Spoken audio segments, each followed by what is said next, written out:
Hi, today we will be talking about the Green Mile. Paul Edgecombe didn't believe in miracles until the day he met one.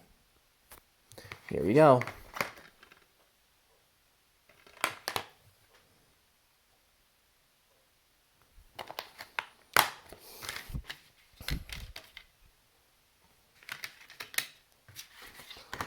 It's about a man named Paul Edgecombe. He he walked the mile with a variety of cons. He had never encountered someone like John Coffey, a massive black man convicted of brutally killing a pair of young sisters. Coffey had the size and strength to kill anyone, but not the demeanor, beyond his simple, naive nature and a deathly fear of the dark. Coffee seemed to possess a prodigious supernatural gift. Paul began to question whether Coffee was truly guilty of murdering the two girls. It came out on December 6, 1999.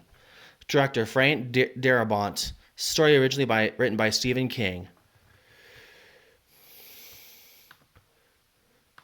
For awards, it got the Critics' Choice Movie Award for Best Supporting Actor, People's Choice for Favorite Movie, Critics' Choice Movie Award for Best Adapted Screenplay, People's Choice for Favorite Dramatic Movie, and Blockbuster Entertainment Award for Favorite Actor Drama. The thing I like about this movie is there are two quotes. I'm tired, boss.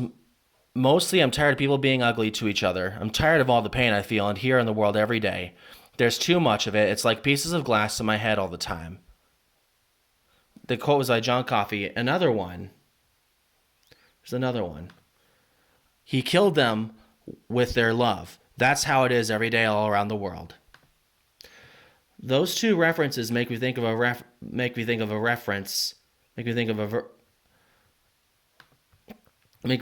Bible reference, and the reference to the Bible. Luke 23:32-35. Both criminals, were led out to be executed with him. When they came to a place called the Skull, they nailed him to the cross, and the criminals were also crucified, one on his right and one on his left. Jesus said, Father, forgive them, for they don't know what they are doing. And the soldiers gambled for his clothing by throwing dice. The crowd watched, and the leader scoffed. He saved others, they said.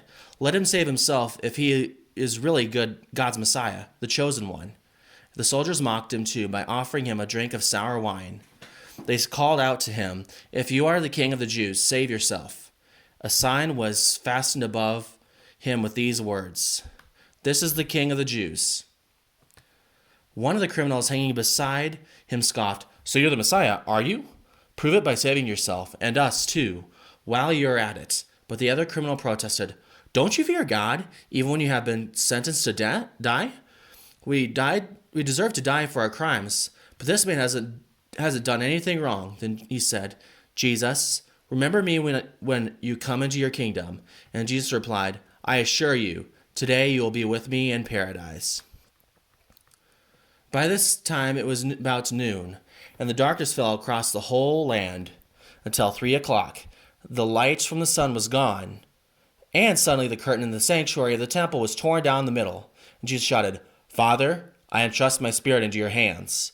And with those words he breathed his last. When the Roman officers overseeing the execution saw what had happened, he worshipped God and said, Surely this man was innocent. And when all the crowd that came to see the crucifixion saw what had happened, they went home in deep sorrow. But Jesus' friends, including the woman who had followed him from Galilee, stood at a distance watching.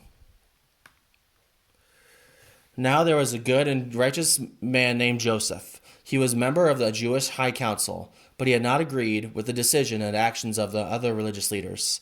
He was from the town of Arimathea in Judea, and he was waiting for the kingdom of God to come. He went to Pilate and asked for Jesus' body. Then he took the body down from the cross and wrapped it in a long sheet of linen and cloth and laid it in a new tomb that had been carved out of rock.